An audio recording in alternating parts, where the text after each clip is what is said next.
नहीं, देह संबंध इतना सत्य प्रतीत होता है और देह के संबंधी इतने सत्य प्रतीत होते हैं कि प्रियालाल पराये लगते हैं, गुरुजन पराये लगते हैं और ये शरीर शरीर संबंध अपने लगते हैं। भगवत ऋषि जी महाराज कह रहे हैं, प्रायः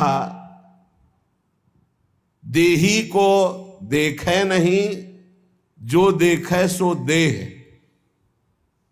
तीन भांति हुए जात सो विष्ठा क्रमि कै खेह। विष्ठा क्रम कै खेह, मलमूत्र जान को, तौल नहीं तरवार मोल सब करत म्यान को। सारा सार विचार नहीं, श्रुति समृति तेही, तिन्ही न भगवत मिले, तिन्ही न भगवत मिले, देह मानत जे देही। बहुत सुंदर सिद्धांत का जो श्रीपाद कह रहे, मृत प्राय हो जाए, जीते हुए मर जाए, जीवित मर जाए, उलट आप में समाये, यह दिलगिरी है। ये प्रेम का मार्ग है, ये भगवत मार्ग है। मरना तो है ही, आज नहीं तो कल, तैयारी करो या ना करो, अचानक घटना घटेगी और मर जाओगे। अमर होके जाओ, स्वरूप बोध करके, भगवत प्राप्ति करके, तब तो यहां आना सार्थक हुआ। भगवत ऋषि जी कह रहे हैं, देही होता है आत्मा, जो इस देह को मैं माने हुए है। बड़ी भूल है, बड़ी भूल, इससे बड़ी कोई गलती नहीं हो सकती। और ये सब इसी गलती में फंसे हैं, चराचर जगत इसी गलती में माया फांसे है। ये शरीर मैं हूं ऐसा पूरा का पूरा भ्रम है, और 100 में 100% शरीर नहीं हूं। 1-8% भी होता तो बात, 100 का 100% बिल्कुल हमसे शरीर अलग है, हम शरीर से बिल्कुल अलग हैं। किसी भी तरह हमारा शरीर से संबंध नहीं बनता। ये जड़ है, हम चैतन्य हैं। ये विनाशी जो मैं है वो अविनाशी है। ये परिवर्तनशील वो एक रस, ये सीमित वो असीम। इसकी और अपने स्वरूप की तुलना ही नहीं हो सकती। तो देही को देखे नहीं, जो देखे सो देह। कोई स्वरूप की तरफ तो देख नहीं रहा, जिधर देखो सब देह को ही देख रहे हैं। देह की ही आसक्ति, ये मेरी पत्नी, मेरा पुत्र, मेरे पिता, मेरे माता, ये मैं, गोरा काला, ऊंचा नीचा।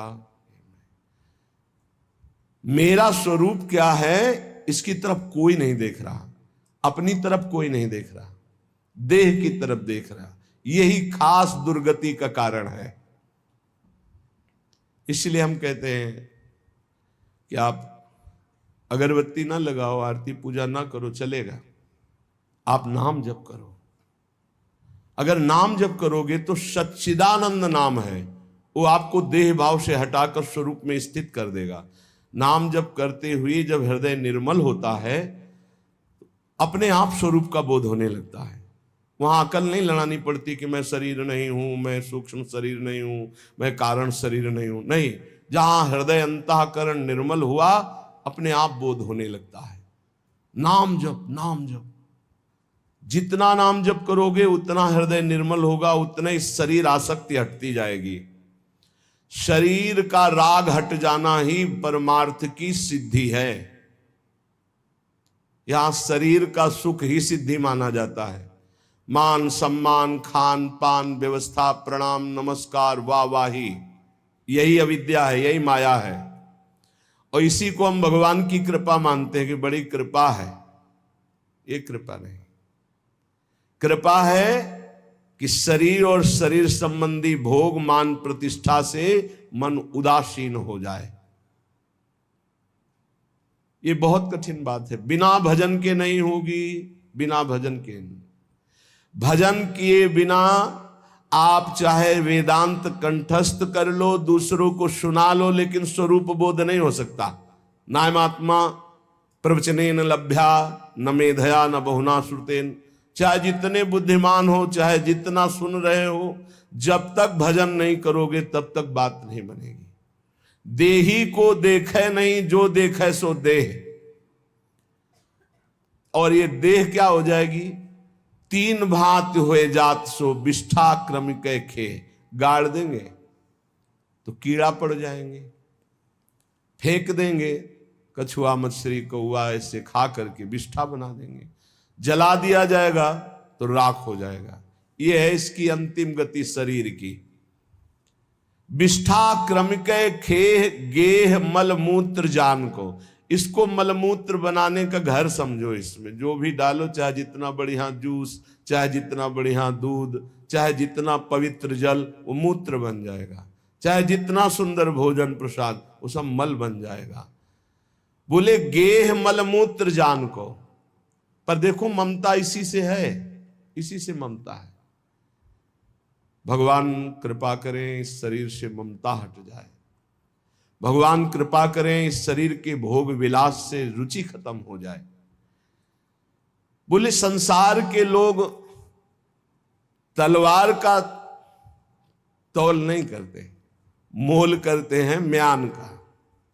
ये म्यान है, तलवार को नहीं देखते। म्यान के अंदर जो देही, इस शरीर के अंदर जो आत्म तत्व है, उसको कोई नहीं जानता, उसका कोई परिचय नहीं पाता।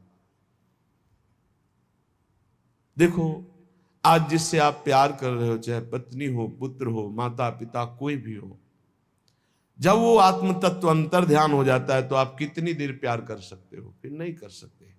चाहे कोई भी हो, चाहे जितना पूज्य जन हो, जहां वो आत्मस्वरूप अंतर्हित हुआ, बस उस शरीर से हम अपना नाता तोड़ देते हैं। इसका मतलब हम नाता शरीर से पहले भी नहीं रख रहे थे, हम उसी तत्व से रख रहे थे, पर हमारा ज्ञान उधर गया नहीं, शरीर तक ही सीमित रहा, इसलिए हमारी दुर्गति हो गई।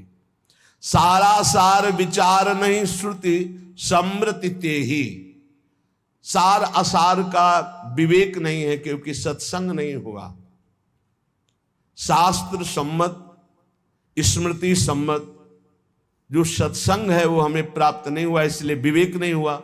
और विवेक ही सार और असार, इसका निर्णय कर पाता है विवेक। बुद्धि तो सबके है, लेकिन विवेकवान कोई कोई होता है। विवेक का परिचय सार वस्तु पर जाता। सार क्या है? आत्म तत्व, श्री भगवान। बोले जो शरीर आसक्त है, शरीर के भोगों में, शरीर चिंतन में, शरीर संबंधियों में ही राजी खुशी उसी में मन लगाए है, तो बोले तीनही न भगवत मिले देह मानत जे देही। जो अपने को देह मानते हैं उन्हें कभी भगवत साक्षात्कार नहीं होता। इसलिए थोड़ा विवेक धारण करके तो देखो, बहुत शरीर छोड़े लेकिन तुम ही थे। जैसे इस जन्म में ही हमने शिशु अवस्था, बाल्यावस्था, यौवन अवस्था, ये छोड़ते हुए चले आ रहे हैं, लेकिन हम ही थे बालक, हम ही थे जवान, हम ही वृद्ध हो रहे, ऐसा भान होता है। ऐसे हम ही अनंत योनियों में भटकते हुए चले आए। शरीर छूटते गए लेकिन मैं वही रहा, शरीर की अवस्थाएं बदलती गई लेकिन मैं वही रहा। उसी मैं को जानने के लिए सिर्फ भजन साधन है। भजन जितना भजन करोगे उतना ही। बुद्धि लगाने से समझ में नहीं आता, ये भजन करने से आता है। राधा राधा राधा राधा, कृष्ण कृष्ण कृष्ण कृष्ण, राम कृष्ण हरि, जो नाम प्रियो। क्योंकि संसार का, शरीर का चिंतन छोड़ना ही भगवत प्राप्ति का हेतु है। शरीर संसार का चिंतन छूटे, चाहे प्रभु के रूप ध्यान में, प्रभु के लीला गुण गायन में, प्रभु की सेवा में, प्रभु के नाम जप में। तो श्रीपाद कह रहे हैं, जीवन ने वो मृत प्रायो देहादो निरहम ममः। जीवित अवस्था में तुम ऐसा स्वभाव बना लो मरे जैसा। कोई तुम्हारा अपमान करे कोई फर्क नहीं, कोई सम्मान करे कोई फर्क नहीं। दुख है बढ़िया है, सुख है कोई परेशानी, सुख में भी परेशानी होती है, हर्ष की, ये सब द्वंद्व है। सुख और दुख, मान और अपमान, लाभ और हानि, निंदा और स्तुति, इन द्वंद्वों से जो परे है वो मृत प्राय जीवित है, वो जीवन मुक्त महापुरुष है। कब ये स्थिति प्राप्त करेंगे? किसी और जन्म में। धोखे में मत रहना, इस जन्म में कर लो, नहीं आगे और ऐसा समय आएगा कि आपको भगवत प्राप्ति का सहयोग ही नहीं मिलेगा।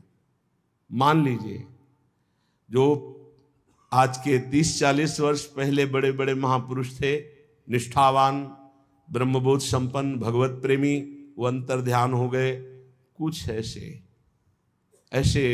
1, 2, 4, फिर आगे समय आएगा, मिलना मुश्किल हो जाएगा। बिना भगवत प्राप्त महात्मा की भगवत प्राप्ति असंभव है। आज तक किसी को भगवत प्राप्ति हुई है तो भगवत प्राप्त महात्मा के संग से हुई। बहुत बढ़िया संयोग बना है, धाम में खूब आनंद पूर्वक वास, आश्रय, नाम जप, कीर्तन, सत्संग। अब अगर भगवत प्राप्ति न हुई तो फिर कब होगी? एक बार हिम्मत करो, तुम शरीर नहीं हो, शरीर के भोगों से हटो, शरीर के मान अपमान दुख सुख से हटो। तुम्हारा स्वरूप बहुत आनंदमय है, तुम्हें किसी भोग की जरूरत नहीं। पुनंति ब्रह्म रुद्रादीन एषाम चरण रेणवः सर्वभावेन मे सेव्यास ते वृंदावन वासिनः। जहां की चरण रज को ब्रह्मा शंकर शनकादि याचना करते हैं, ब्रह्मा शंकर शनकादि जिस चरण रज से पवित्र होने की चाह करते हैं, ऐसे वृंदावन का जो अखंड वास स्वीकार कर लेता है, मैं भाव से उसे अपने सेव्य के रूप में देख रहा हूं, सेव्य आराध्य देव के रूप में। वृंदावन वास चिदानंद स्वरूप की प्राप्ति सहज में है। ये धाम की महिमा रखी गई है इसलिए कि प्रचंड माया है। साधना करके माया को परास्त करके निकल जाना, ये तो केवल भगवान की कृपा पात्र की ही सामर्थ्य, दूसरे की सामर्थ्य नहीं। विश्वास कीजिए, एक क्षण में मन ऐसा पलटी मार जाता है कि जिसे समझा जाता है कि बहुत वैरागी है, जीवन में वैराग्य प्रधान है, वही भोगी हो जाता है, वही रागी हो जाता है। एक क्षण में पलटी मार जाता है मन। मन पर कभी विश्वास न करे। ये धाम का जो आश्रय है, धाम का जो वास है, ये भगवत प्राप्ति कराता है। गुरु चरणों का जो आश्रय है, प्रिया प्रीतम के चरणों की जो ठसक है, ये भक्ति ये ऐसी परम पावन प्रेममयी भक्ति प्रकाशित होती है जिससे देह भाव रहते हुए भी भगवत प्राप्ति हो जाती है। देखो, अजामिल का देह भाव छूटा था क्या?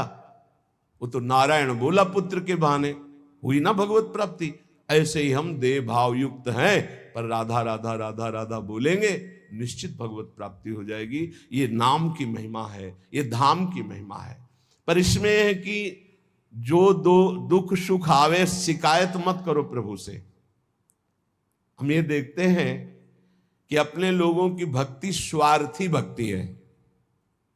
अनुकूलता में तो हम भगवान को भी मानते हैं, गुरु को भी मानते हैं, जय जयकार करते हैं, और प्रतिकूलता उनकी तरफ से नहीं, आपकी मानी हुई प्रतिकूलता है। प्रतिकूलता हुई तो भाव बदल गया, संसारिक भाव आ गया, भगवान के प्रति अश्रद्धा हो गई, गुरु के वचनों में अश्रद्धा। ऐसा नहीं होना चाहिए। नहीं, देखो, भगवान ब्रह्मा जी जिनके दरबार में स्वयं वेद हाथ जोड़े खड़े रहते, वो सिद्धांत का वर्णन करते स्तुति में कह रहे कि तत्तेनुकंपाम, ये बड़ा अमृतमय श्लोक है और यही जीवन है, यही जीवन है। हर कष्ट शरीर के सहने की सामर्थ्य इसी भावना में होती है। ये बहुत अमृत है, इसको धारण कर लो, इसी से चैन से जी सकते हो। शरीर तो विविध प्रकार के क्लेशों का घर है। तत्तेनुकंपाम सुस्मीक्षमाणो भुंजान एवात्मकृतं विपाकम हृद्वार वपुर्भिर्विदधन् नमस्ते जीवेत यो मुक्ति पदे सदाय भाग। ये अमृत में श्लोक है। कह रहे हैं जो उपासक भारी कष्ट की स्थिति है पर हर समय बड़ी कृपा है, बड़ी कृपा है, श्री जी की बड़ी कृपा है। तत्तेनुकंपाम सुषमी क्षमाणो, हर समय देखता है बड़ी कृपा है। और सच्ची कहते हैं बड़ी कृपा है। कष्ट में बहुत कृपा है, अनुभव करो। तुम शरीर में अपनापन करके प्रभु से विमुख हो इसलिए लगता है क्या कष्ट में कृपा हो सकती है? नहीं, बहुत कृपा है। ये वही जानता है जो भगवान की शरण में है। हरिचरण दास नाम के एक महात्मा के दर्शन करने गए। उन्हें कैंसर था पेट में, स्वस्थ शरीर ऐसा हो गया था, उठ नहीं पा रहे थे, बोलने की हिम्मत नहीं थी। जब नजदीक गए तो ऐसे हाथ पकड़ा और ये श्लोक कहा, तत्तेनुकंपाम सुषमी क्षमा। अब आपको कैसे बताएं कि हृदय विदीर्ण हो रहा था कि इतनी भयानक कष्ट की स्थिति में, मतलब ऐसी स्थिति, और फिर भी उनके आंखों में आंसू थे और कह रहे तत्तेनुकंपाम सुषमी क्षमा। बड़ी कृपा है मेरे ठाकुर की मेरे ऊपर, बड़ी कृपा। उनका शरीर पूरा हुआ, भागवत निवास में बड़ा मंगलमय यात्रा निकली। जो क्षण क्षण पर इष्ट की बड़ी कृपा है, बड़ी कृपा है, गुरुदेव की बड़ी कृपा है, आराध्य देव की बड़ी कृपा, ऐसा अनुभव करता रहता है। और प्रारब्ध के अनुसार भुंजान एवात्म कृतम विपाकम, प्रारब्ध के अनुसार जो दुख सुख प्राप्त होता है उसे भोग लेता है निर्विकार मन से। विकार का मन क्या होता है? इतना भगवान का भजन करते, कदम कदम पे परेशानियां। क्या भक्ति का लाभ मिला? क्या भजन का लाभ मिला? कदम कदम पे पाप करने वाले ऐसे ऐसे लोग हैं जिनको पूरा जीवन हो जाता है, कभी कोई चोट नहीं लगती। क्यों? क्योंकि उनको अनंत जन्म भटकना है। भजन करने वाले के कदम कदम पे बाधा होती। क्यों? क्योंकि उनका अनंत जन्मों का हिसाब खत्म होना है और उनको प्रभु के पास जाना है। इसलिए बड़े बड़े महान संतों के भी जीवन में बड़े कष्ट देखे गए। देख लो, इस श्लोक को बहुत ध्यान से सुनना। निर्विकार मन से बड़ी कृपा है। चाहे हम जिनको प्यार करते हैं वो हमें दुत्कार दें, तिरस्कार करें, हमारी तरफ देखें ना, पर हम उनकी बड़ी कृपा मनाएं, तो वो अंतर्यामी, वो अंदर से जब देखते हैं ना कि अरे ये तो टूटने वाला नहीं, फिर जो बरसते हैं फिर निहाल कर देते हैं। इस सिद्धांत को समझ लीजिए। तत्तेनुकंपाम सुषमीक्षम, बड़े महाभागवत होते हैं जो ये बात, बड़ी कृपा है, हर बात में बड़ी कृपा है। श्री जी की बड़ी कृपा है, बहुत कृपा है। कैसे हो? बड़ी कृपा है, अंदर से अपने निकलता रहे, बड़ी कृपा है, बड़ी कृपा है। जो क्षण क्षण में उत्सुकता पूर्वक कष्ट में बोलता रहता है, बड़ी कृपा है श्री जी की, बहुत कृपा है।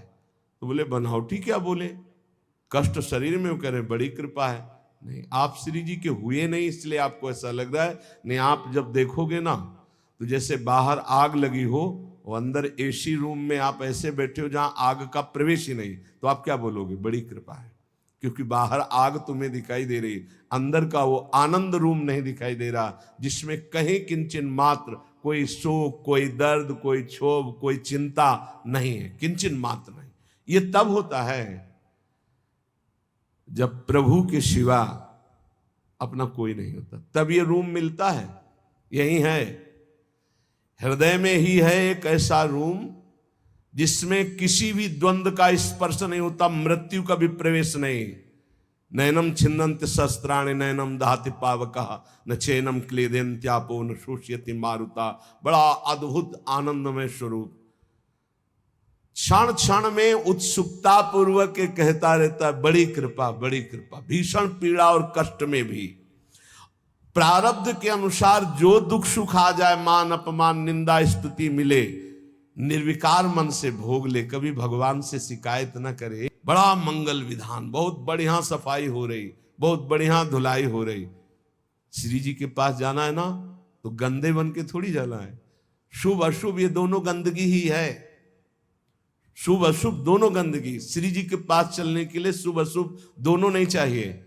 शरण निरापक पद रमित सकल अशुभ शुभ नंश, अशुभ और शुभ दोनों नंश, दोनों का नाश होना है, ये कृपा कर रहे हैं। बोले जो प्रेम पूर्ण हृदय गदगद वाणी और पुलकित शरीर से बार बार शरणागत होते हुए भी शरणागत होता है, हे नाथ मैं आपकी, आप जैसा कोई कृपालु नहीं प्रभु, आप बहुत करुणामय, बड़े कृपालु। बोले जैसे पिता की प्रॉपर्टी संपत्ति पर पुत्र का अधिकार हो जाता है, ऐसे उस भक्त का अधिकार भगवत प्राप्ति पर, भगवान पर हो जाता, परम पद का अधिकारी हो जाता है, वो भगवान पर अधिकार कर लेता है, जो हर क्षण कृपा का अनुभव करते हुए दुख सुख को सह लेता है, शिकवा शिकायत नहीं, ये नहीं, ये इस मार्ग में नहीं। एक बार हिम्मत कर लो, निकल चलो। सच्ची मानिए, भगवान के आश्रय से भगवान की कृपा का अनुभव करने वाले को जो पद मिलता है वो किसी और साधना से नहीं मिलता है। ब्रह्मा जी कह रहे ज्ञाने प्रयास मुदपाश्य नमन्त एव जीवन्ति सन्मुखरितां भवदीय वार्तां स्थाने स्थिता श्रुतिगतां तनुवां मनोभिर ये प्रायसो अजित जितोप्यसि तैस्त्रिलोक्याम। आहा, जो लोग ज्ञान के लिए प्रयत्न ना करके जहां हैं वहीं स्थित होकर सत्संग करते हैं, केवल सन्मुखरिताम भवदीय वार्ताम, भगवत प्रेमी महात्माओं के द्वारा गाई हुई जो भगवत चर्चा है, भगवत सिद्धांत है, ये जो सुनते रहते हैं कानों से, ज्ञान का कोई साधन नहीं करते, कोई प्रयास नहीं करते, शरीर वाणी और मन से विनयावनत होकर के, बड़ी कृपा है। हमारा जीवन ही है सत्संग, बड़ी कृपा है, भगवान हमें सत्संग दे रहे। तो बोले यद्यपि आपको अजित कहा गया है, त्रिभुवन में कोई आप पर विजय नहीं प्राप्त कर सकता, पर हे अजित वो आपको जीत लेता है, वो आप पर विजय प्राप्त कर लेता है, आप उसके अधीन हो जाते हैं। किसके? जो ज्ञान के लिए प्रयत्न ना करके जहां है आसपास, जहां सत्संग मिलता हो, जाकर सत्संग सुने, भगवत प्रेमी महात्माओं के द्वारा गाई हुई भगवान की लीला कथा, सुंदर सिद्धांत, इनको सुनते हुए शरीर से, वाणी से, मन से अहंकार रहित होकर विनयावनत।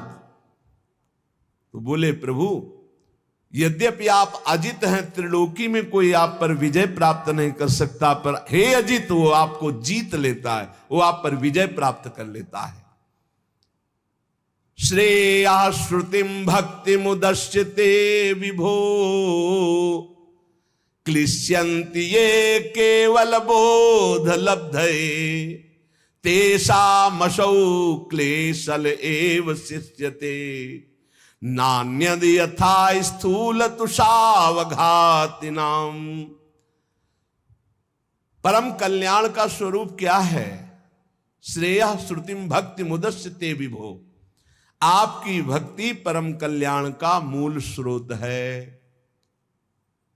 अगर प्रभु की भक्ति नहीं करता, केवल ज्ञान की प्राप्ति के लिए प्रयास करता है, तो भगवान ब्रह्मा जी बोल रहे, बोले उनके हाथ में श्रम लगता है, वो परिणाम में केवल क्लेश पाते हैं, क्लेश ही क्लेश हाथ लगता है।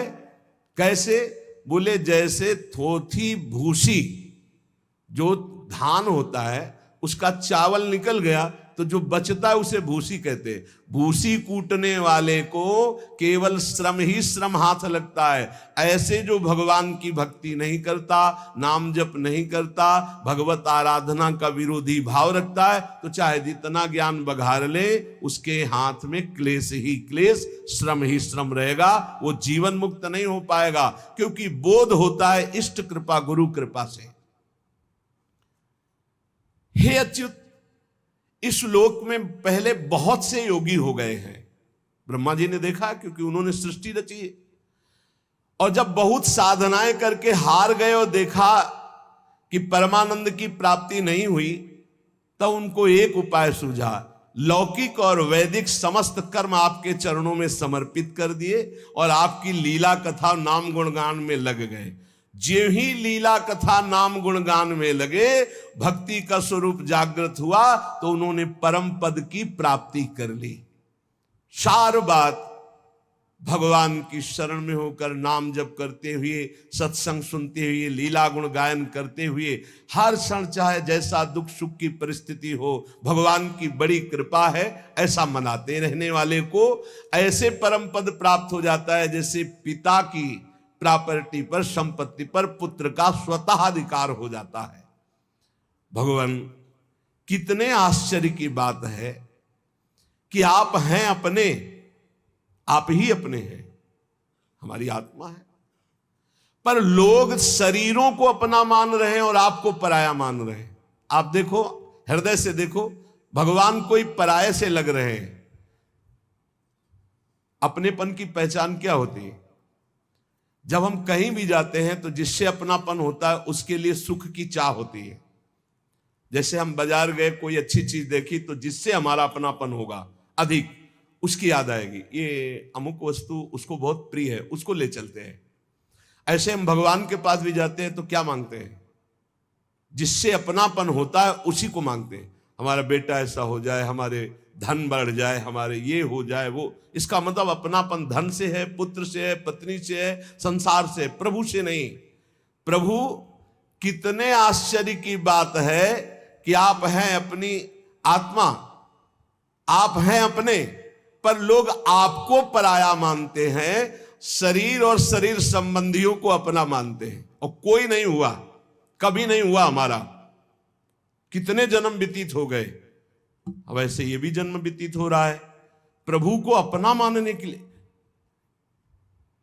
अभी कल्या परसों एक प्रश्नकर्ता ने प्रश्न किया कि जब भगवान हमारी बात नहीं सुनते हैं तो हमें भगवान पर विश्वास नहीं रहता, अश्रद्धा हो जाती है। भगवान हमारी बात नहीं सुनते। पूरी सृष्टि में अगर तुम्हें कुछ भी चाहिए तो तुम्हारे पास तप होना चाहिए, भजन होना चाहिए, पेमेंट है। भगवान पे श्रद्धा करने की बात मुक्ति के लिए, परम पद के लिए, कामनाओं की पूर्ति के लिए तुम्हारे पास तप होना चाहिए। ब्रह्मा जी ने करदम जी को कहा, हमारी आज्ञा है जाओ सृष्टि का विस्तार करो। तो उनका सृष्टि के विस्तार के लिए तो पत्नी चाहिए। मन में सोचा, अब मुझे पत्नी कैसे मिलेगी? तो ये नहीं कहा हे भगवान सुंदर पत्नी दे दो, नहीं, 10,000 वर्ष तक तपस्या की। फिर भगवान प्रकट हुए, कहा हमें सुंदर पत्नी चाहिए। बोले विश्व की सर्वश्रेष्ठ सुंदरी और महान धर्मयुक्त महाराज मनुष्य रूपा से प्रकट हुई श्री देहूति जी। ऐसे थोड़ी कि तप न करो, व्रत न करो, भजन न करो, हे भगवान मुझे ये दे दो, ऐसे ऐसे पूरी सृष्टि श्री भगवान की है। भगवान को चाहोगे कि भगवान मुझे मिल जाओ तो वो कृपा करके भजन देंगे, वो आगे बढ़ जाओ। संसार की वस्तु चाहनी, तुम्हारे पास तप होना चाहिए, पुण्य होना चाहिए। अगर नहीं है तो तुम्हारे श्रद्धा करने से वहां कोई फर्क नहीं पड़ता।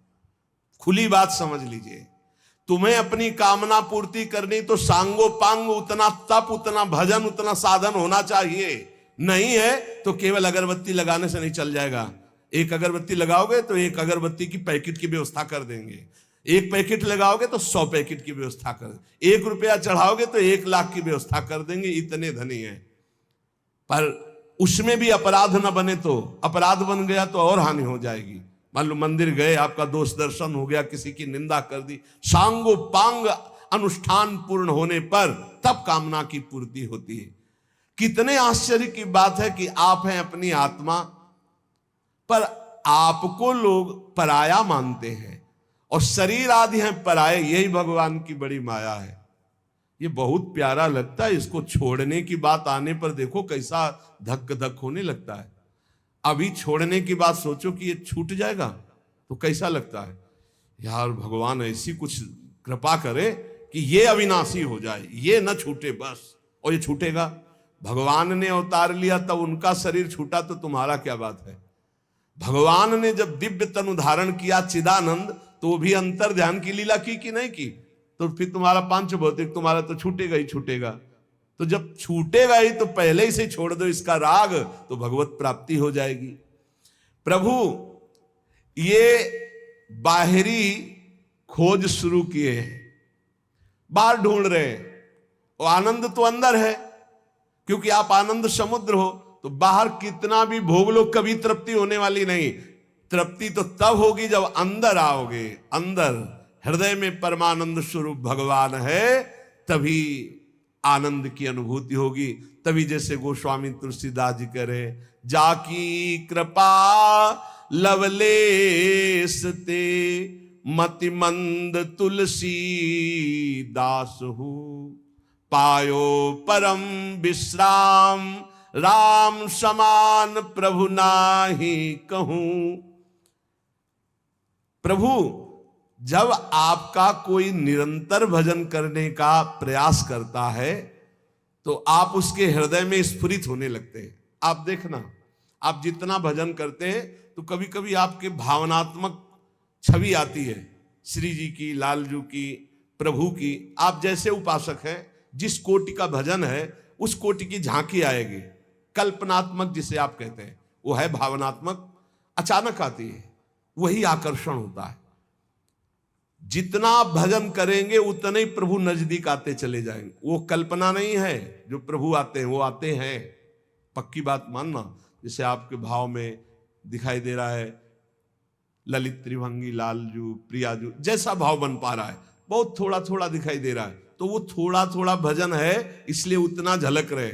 और भजन बढ़ाओ, स्पष्ट दिखने लगेंगे। जैसे हम आपको देख रहे हैं, आप हमें देख रहे हैं, ऐसे प्रभु दिखने लगेंगे। आप भजन बढ़ाओ। प्रभु ये अज्ञान कल्पित जगत है, इसका नाश होने में देर नहीं लगती। नाम जप करो, नाम जप। उमा कहूं मैं अनुभव अपना, सत हरि भजन जगत सब सपना। बहुत धोखे में फंसे हो प्यारे, ये सीधा नरक है। ये ऐसी कष्ट, ऐसी समस्याएं, और भोगना उसको पड़ रहा है जीव को। और बिल्कुल अलग है, कोई कष्ट उसे नहीं, पर ममता के कारण भोगना पड़ रहा है। यही भक्ति ज्ञान के द्वारा हम ममता का त्याग कर देते हैं तो जीवन मुक्त हो जाते हैं, परमानंद में डूब जाते हैं। प्रभु आप अपने युगल चरणारविंद का कृपा प्रसाद देकर हमें अनुग्रहित कीजिए। प्रभु के चरणों में जितना चित्त जोड़ते जाओगे उतने ही समस्त दुखों से आप मुक्त होते चले जाओगे। प्रभु को भूलकर जितना भोगों में फंसते जाओगे उतने ही दुख भोगते चले जाओगे।